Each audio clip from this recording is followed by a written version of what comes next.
This is Roll Call Roundtable, a weekly look at the politics, people, and occasional lawmaking in the U.S. Congress. Hi, this is Melinda Henneberger with Roll Call Roundtable. Today we're talking with our White House correspondent, John Bennett, looking ahead at the president's trip this week. John, thanks for coming. Thanks for having me. So tell us a little bit about this trip. What are the highlights we're expecting? The highlights really are the first leg, which is he's going to Saudi Arabia, where he will meet with the Saudi king one-on-one. But he'll also meet with other Sunni leaders. The Gulf Cooperation Council is having a summit, which they have these fairly regularly. So he's attending that as well. And that's where, we could get a lot of the news out of this trip. The tensions with Saudi Arabia have been steadily escalating really since not long after Obama took office. And really, why is that, John? Well, most recently it's over. Obama has been very critical of Saudi Arabia because they're the most powerful Sunni country. They have the largest military of the Sunni countries, and they're very wealthy. They have a lot of resources that he feels they could be applying all of that to do more against the Islamic State, or ISIS, as a lot of people know it. And he has been as critical as any U.S. president that I certainly can remember towards Saudi Arabia, which has been very important to the U.S.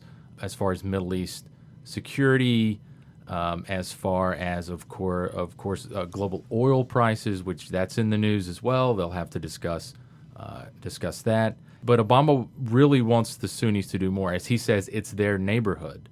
But so far, they are choosing, led by Saudi Arabia, to focus on Yemen, where a Shiite rebels are trying to push the government out there, and Saudi Arabia has a very intense and very large military campaign going on there. And their argument to Obama is, we can't do anything militarily in Syria, can't do anything militarily in Iraq because we're focused on Yemen, we're stretched thin there. And there is a lot of criticism from some U.S. lawmakers that the Saudis are being too harsh with their airstrikes in Yemen. They're killing a lot of Human Rights Watch and other organizations say they're killing a lot of civilians, including women and children. And a growing number of U.S. lawmakers say it's time to change course with Saudi Arabia, to be tougher on them. Is that the goal of the trip? Does he have a realistic shot at talking them into doing less in Yemen and more on ISIS? It doesn't seem like that's in the cards right now. It doesn't seem like that's in the cards for Obama's last 9 or 10 months. I talked to some experts and some lawmakers last week, and they all agreed that there's a sense that the Saudis and the other Sunni countries are just waiting Obama out. They understand American politics, and they're looking at history when U.S. presidents have sent ground forces into the Middle East to take care of problems and to address interests that both sides share.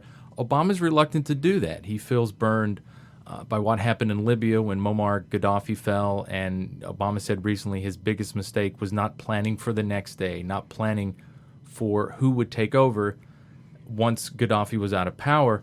Which is just what was said after Iraq. That's right. Ironically, after Hussein fell. Right. Obama seems to not have learned the lesson of Iraq, which helped him get elected in the first place. He didn't learn that in Libya, and now he's trying to guard against a repeat and what could be an even messier situation in Syria.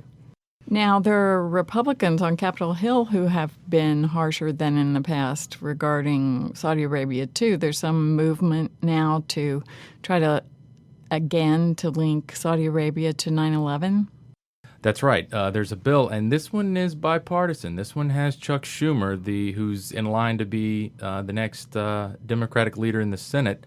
He's a co-sponsor with John Cornyn, the number 2 Senate Republican, and they want to change U.S. law to make it possible where the victims or the families of victims of terrorist attacks on U.S. soil could sue foreign governments suspected of having a link or somehow providing support, being involved in such a terrorist attack. And if that passed and was signed into law, 9/11 families could sue the Saudi government because there are continued speculation, some of it very informed speculation, that at certain levels, we don't know exactly how high it might go. There was support for the 9/11 hijackers once they got to the U.S. And, they went through flight training, they had jobs, they had apartments. All of that costs money, and all of that needs support. And, there's a growing drumbeat ahead of Obama's trip that he needs to address this with the Saudis and get to the bottom of it on exactly where in the royal family or where in that very tight inner circle this support might have come from. Now, does that proposed legislation also provide some provision for releasing the so-called missing 28 pages, the secret 28 pages of the 800 and some page report on 9/11 that has to do with Saudi Arabia, allegedly? Right. That's a separate issue, but it's one that will be married to that legislation from now until the day it's passed, Obama vetoes it, or a future president might sign it into law. The 28 pages, it's former Senator Bob Graham, who was Senate Intelligence Chairman. He was involved with the 9/11 Commission. Democrat from Florida. Right, Democrat from Florida. He gave a 60 Minutes interview last week and said those 28 pages should be made public, and he used the word, quote, substantially, when asked if there was how much Saudi support for the hijackers does he believe actually occurred. The 28 pages has the potential to fundamentally alter the U.S.-Saudi relationship. We've all known this. We've all suspected this, that there was something more than what the final report says, minus the 28 pages. And if Senator Graham and others are accurate in their readings, because they could access these 28 pages when they were still in Congress, they're locked away in a basement on Capitol Hill in a top-secret vault. And they're the only kinds of people with that very top-secret clearance that can read them. So if they're correct, it could be a game changer, to use a word that I don't like to use. I think it's overused, but it could bring change. Yet there are some Democrats on Capitol Hill who want those pages declassified for the opposite reason, because they said it would disprove all this talk about Saudi funding for 9/11. Right. Once again, we have a politicized issue soon after it returns, in this case, to the headlines. I covered national security and defense for a long time, and when I started on the beat, it was pretty bipartisan. I've watched it become politicized, just about everything become politicized, and it's really striking for me to think back to those early days on the beat when they worked together. There was a lot of cooperation. Security was paramount. This was shortly after 9/11, and now this is just the latest example of how national security and foreign policy issues, it's just like everything else. Everyone runs to their friendly corner, and the bombs, to use a bad pun, start flying.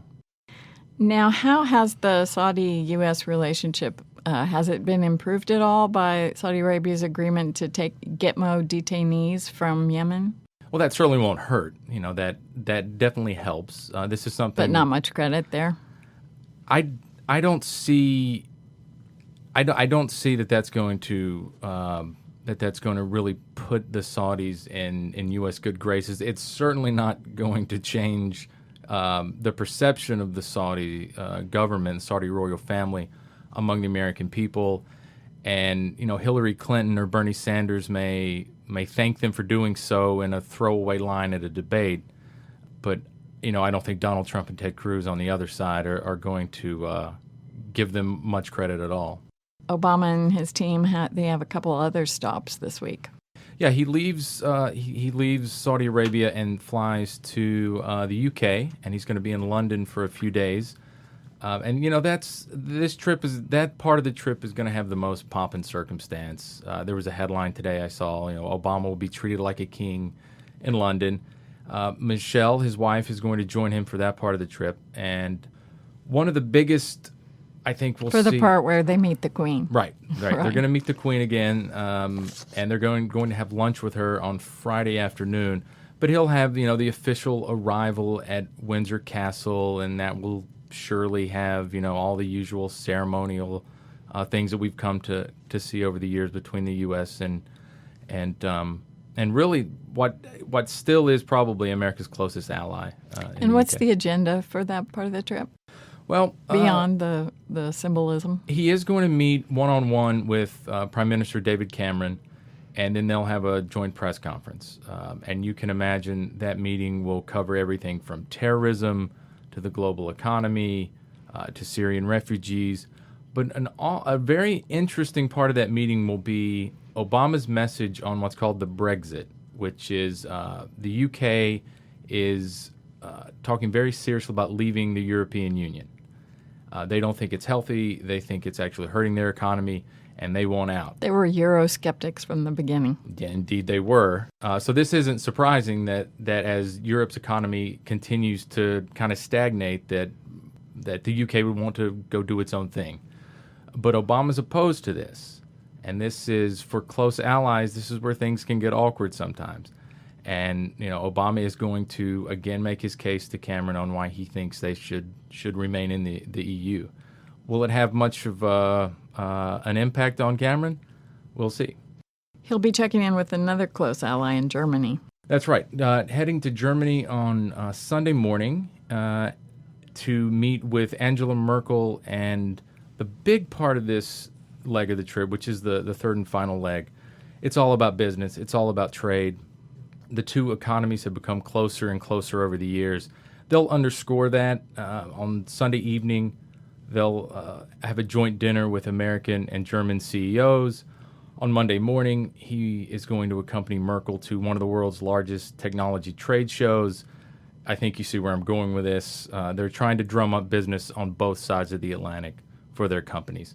But he's also going to thank Merkel. She's done a lot for him in checking Vladimir Putin in Russia, helping with terrorism, economic issues. She's been... Germany has certainly stepped up, at least initially, with the Syrian refugees. That's right. And that's a big issue. She's starting to have some trouble domestically on that issue.